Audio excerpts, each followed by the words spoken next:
Hey guys, welcome back to my channel, The ENT Resident. Today we'll be talking about the different signs in glomus tumor. We have 4 signs over here that we'll be discussing. There's the Aquino sign, Brown sign, Phelp sign, and the rising sun sign. So these 4 signs will discuss whether it is a clinical sign or a radiological sign, what is it exactly, where do you see it, and why do you see it, and why is it called so. You can also now purchase my notes. I have added links in the description. Okay, so let's get started with the first one. So Aquino sign. This is a clinical sign that we see when we examine the ear with either a otoscope or under microscope. Here we see that there is blanching or paling of a tympanic mass with manual compression of the ipsilateral carotid artery. This is a typical feature seen in glomus tumors. Why does it happen? So when the examiner applies gentle pressure over the ipsilateral carotid artery, the mass becomes pale or it blanches. This is because temporarily on applying pressure, the blood flow to the lesion is temporarily reduced. That is why it ends up becoming blanched or pale. And this sign is actually an eponym, meaning it was named after the person who discovered it, which was Dr. J.N. Aquino. He was the one who first identified and reported this maneuver to be able to differentiate between a glomus tumor with other vascular anomalies that you see in the ear.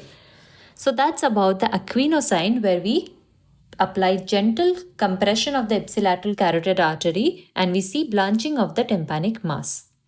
Next, we move on to our second sign, which is the Brown sign.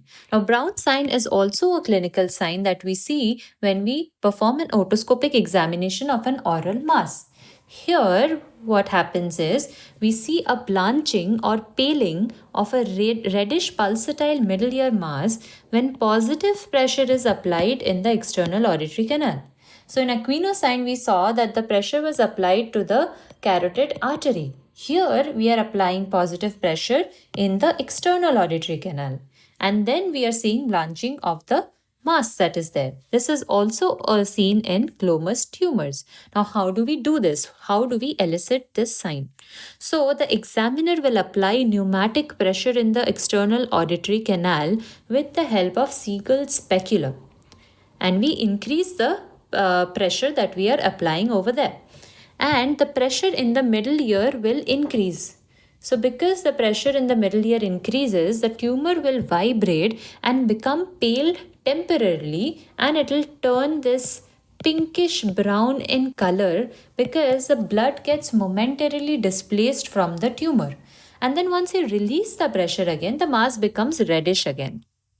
So this is what we are seeing when we are trying to elicit the Brown sign. So basically, the reason behind this is the glomus tumors are actually very highly vascular tumors. When you apply the positive pressure with the help of the Siegel's speculum, it compresses the tumor, and therefore, for a very transient short period of time, it reduces the blood flow, and that leads to temporary blanching of the tumor. And then again, when you release the pressure, it becomes red again. So because of this color, we can see there is this slight pinkish paleness in the mass. Now, why is this called as Brown sign? Again, this is an eponym. This was named after Brown, who described this blanching response in the vascular middle ear tumors for the first time. Next, we move on to our next sign in glomus tumors, which is Phelps sign. Now, Phelps sign, unlike the other 2 signs, is a radiological sign that we see in a CT scan of the temporal bone. What is this sign? So if we look over here, the marked arrow over here, we are able to see that there is erosion of the bony crest between the carotid canal and the jugular foramen. This bony crest is known as caroticojugular spine. So we are seeing an erosion of the caroticojugular spine between the carotid canal and the jugular foramen. And this is a very important feature of glomus jugulare. So, what is this caroticojugular spine? As I mentioned, it is a very thin bony ridge that exists between that is running between separating the carotid from the jugular foramen. And glomus jugular tumor, we know that the tumor arises from the jugular bulb region, and it ends up causing erosion of this special erosion of this surrounding bone, leading to the destruction of the caroticojugular spine. And this is also an eponym which was named after Phelps, who described this erosion of caroticojugular spine in glomus jugular tumors. Now, it is important to remember here that Phelps sign is seen only in glomus jugular. It is not seen in glomus tympanicum. So, when you are asked where is Phelps sign seen in, don't just directly say glomus tumors, because glomus tumors are of different types. There's glomus jugular, there's glomus tympanicum. Only glomus jugular shows this sign because in glomus tympanicum we have a middle ear mass. It is not arising from the jugular bulb. So it is only a middle ear mass, so it does not end up eroding the caroticojugular spine. So this is a very specific sign meant for glomus jugular. The structure involved here is the caroticojugular spine. And the classic and very important viva question, what is the classic MRI appearance that you see in glomus tumors? We see a salt and pepper appearance in MRI. This is a very important viva question to remember. Now we'll discuss our last sign of the day, which is the rising sun sign. Now this is also a sign that we see in the glomus tumor. So this is a clinical sign that we see when we perform otoscopy. What is the sign?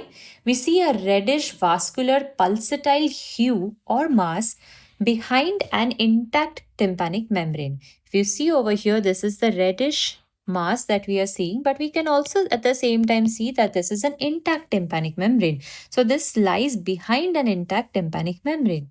This is classically seen in glomus tumors. But however, it is very important to remember that glomus tumor is not the only condition where we see the rising sun sign.